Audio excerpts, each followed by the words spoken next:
Hey everyone, it's Natch here doing another review for games and how getting 100% by completing the trophy list can help your mental fitness. Please keep in mind everything here is just my opinion, based on my own life experience. There are some professional studies that would suggest I'm on the right track, but for now, I'm here to just spread the word and help people look at gaming as more than just entertainment. So with that, let's jump right in. Today I'm going over Temtem, developed by Games, released in 2020. Temtem is an online multiplayer game, so an internet connection is required. Heading into this, I had never heard of Temtem. I wasn't too excited, to be honest, having watched the trailer. So just headed in with some cold feet. Having now completed it, I gotta say, I actually enjoyed the game a lot. Like, a lot. Too much, in fact, because I was consistently playing it longer than I normally would have allowed myself to play. So kudos to Crema for making a very engaging and fun game. Okay, so before we get into the fun stuff, some of you might be asking, is this appropriate for kids to play? In short, yes it is, but let's take an organic look at it anyways. The ESRB rating for Temtem is 10 and older. For language, mild fantasy violence, and use of alcohol. Sure, that's all found in here, but to me, the game is fine for all ages. Without spoiling the story, it's a kid's game through and through, very much like Pokemon. There are some moments in the story where I do question the reasoning for the dialogue or the events themselves, but when all is said and done, it is nothing that should restrict any age group from playing. Keep in mind, again, ESRB is very inconsistent with its ratings. It fails to really take things in an organic approach. Really, in the alternate, they kind of, in my view, almost pick and choose who they want to give favorites to. Games like Harry Potter and Super Mario are perfectly fine for all ages, and there you're killing animals and creatures, but apparently Temtem isn't. And again, here enemies only get knocked out. If you hear my cat, he's agreeing. Why? What's up, ESRB? So to me, Temtem's fine for all ages in my book.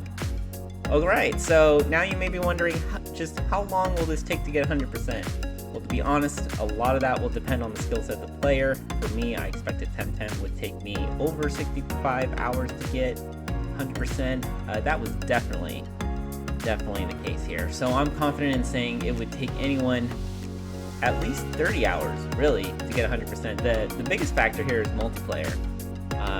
With that, you could likely get a very short completion time.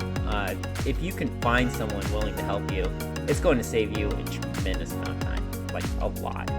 The longest part of the game is the main story, but other than that, if you can receive help, definitely take it. There are some glitches that can cause completion time to take longer, so you'll want to make sure you are tracking your progress accurately to avoid that.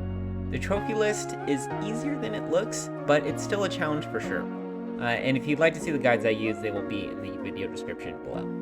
Okay, so now to the fun stuff. As you know, the whole point of my channel is to help educate and promote gaming for mental fitness. I truly believe you can improve so many mental abilities by earning 100% in a game rather than only playing it for fun. I track all my gameplay so you can kind of see how, the mindset really kind of develops and what it takes to really achieve some of these goals. It's not just some click, copy, and paste, and there it is. You did it in 5 minutes. It's nothing like that. For Temtem, I'd say its hardest trophy was Collector, which requires you to capture, evolve, or hatch all different Temtem species.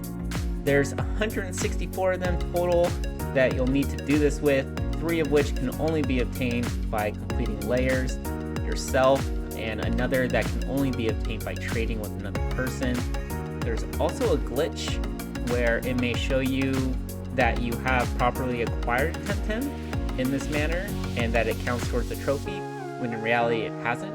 So yeah, this is a bit of a brutal trophy to obtain. It definitely took the longest for me, and if you're going for it, definitely keep track of your progress properly to make sure that you will get the trophy unlocked when it's up. Definitely could have been a shorter too.